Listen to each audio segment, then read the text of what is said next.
Finalement, ils ont choisi leurs mains, qui étaient des paquets de 5 doigts, et enfin, leurs 2 mains pour faire des paquets de 10. Petit exercice avant de poursuivre. Combien y a-t-il de pommes? Continuons l'histoire. Les humains comptent avec leurs doigts. Petit à petit, sont venus les mots. Vous venez peut-être d'en prononcer, mais on ne peut pas les voir. Plus tard encore, il y a 5000 ans, est venue l'écriture. Plusieurs écritures. En voici quelques exemples. 10, 2 mains.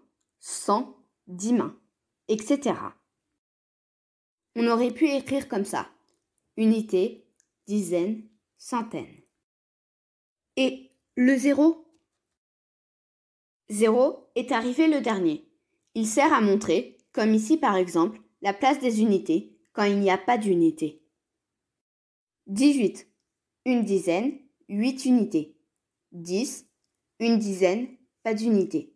0 est à la place des unités. 108. Une centaine, pas de dizaine, 8 unités.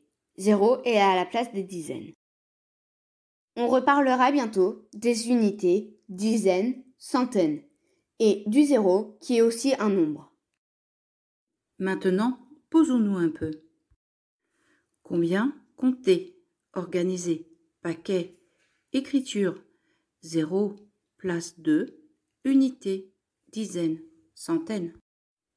Ce sont les mots que l'on a utilisés jusqu'ici. Beaucoup de mots des mathématiques sont aussi utilisés dans la vie quotidienne. C'est souvent une source de confusion.